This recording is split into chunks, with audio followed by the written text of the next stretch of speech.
मान्यवर, कहां से शुरू करें और कहां खत्म करें। वतन की जो हालत सुनाने लगेंगे तो पत्थर भी आंसू बहाने लगेंगे। वतन की जो हालत सुनाने लगेंगे तो पत्थर भी आंसू बहाने लगेंगे।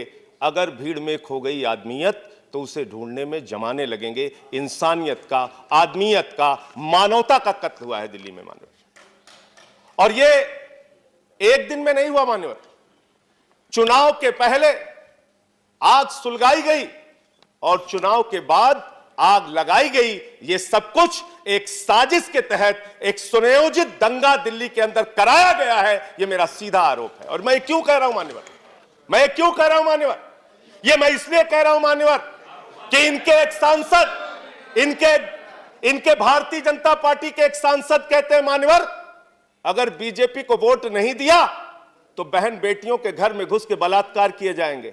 आपकी सरकार इतनी कायर सरकार है, आपकी सरकार इतनी कायर सरकार है, इस तरह का बयान देंगे आप लोग। शर्म आनी चाहिए इस सरकार को। ऐसे बयान देते हैं आप लोग, आप इस देश के लोगों को भड़काते हैं। यहाँ पे ट्रंप की सरकार है, यहाँ हसीना शेख की सरकार है, किसकी सरकार है? आप रिकॉर्ड में नहीं जाएगा जो ठीक नहीं है। इस तरह के बयान दिए गए इनके द्वारा। 3 दिन तक दिल्ली चलती रही, गृह मंत्री खामोश, पुलिस प्रशासन खामोश, दिल्ली के लोग 3 दिन तक एक हिस्से में जलते रहे। उनकी दुकानें जलाई गई, हिंदू मारे गए, मुसलमान मारे गए, 53 लोगों की जान चली गई, 2 पुलिस वाले जल गए, उनकी जान चली गई। और देश के गृह मंत्री खामोश बैठ के आनंद ले रहे थे इन घटनाओं का। मैं पूछना चाहता हूं, क्या कर रहे थे देश के गृह मंत्री? ऐसे गृह मंत्री को अपने पद पर रहने का अधिकार नहीं है। दंगे इन लोगों ने कराए, दंगे इन लोगों ने कराए। कल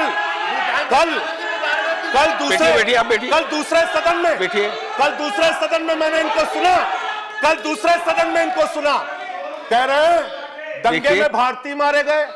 गृह मंत्री जी, मैं बड़ी विनम्रता पूर्वक आपसे पूछना चाहता हूं, ठीक नहीं है उसको रिकॉर्ड में रखा नहीं जाएगा। भारतीय मारे गए तो उन भारतीयों से मिलने, उनके परिवार से मिलने 25 दिन आप मिलने क्यों नहीं गए? आप इसका जवाब दीजिए, क्यों नहीं मिलने गए आप? क्यों नहीं मिलने गए उन भारतीयों से? उनको मुआवजा दीजिए, उनके लिए मुआवजा दीजिए। एसआईटी बनाइए, सुप्रीम कोर्ट की एसआईटी बनाइए। कपिल मिश्रा, इनका एक नेता है, भारतीय जनता पार्टी का नेता मान्यवर, वो कहता है हम निपट लेंगे, हम बर्बाद कर देंगे दिल्ली को। और जो जज एफआईआर का ऑर्डर देता है उस जज का आप ट्रांसफर कर देते हैं। जुडिशरी खतरे में है, जुडिशरी खतरे में है। आपने जज का ट्रांसफर कर दिया, कहां जाएगा न्याय के लिए आदमी? कहां जाएगा? जज अगर जांच के लिए ऑर्डर करता है, जज अगर एफआईआर के लिए ऑर्डर करता है, उस जज का ट्रांसफर कर दिया जाता है मान्यवर। ये सब कुछ हुआ दिल्ली में, दिल्ली के अंदर ये सब कुछ हुआ। और गृह मंत्री जी अपने विषय पर बात करते हुए, मंत्री जी आपसे लिखित रूप में दिल्ली के मुख्यमंत्री ने कहा यहां पे कर्फ्यू लगवाइए, दंगे हो रहे हैं, यहां पे आर्मी भेजिए, दंगे हो रहे हैं। आपकी सरकार खामोश बैठी रही, आप चुपचाप बैठे रहे, हाथ में हाथ धरे बैठे रहे। क्यों बैठे रहे? इसलिए बैठे रहे कि आपके लोग इन दंगों में शामिल थे। वो 300 लोग कौन थे?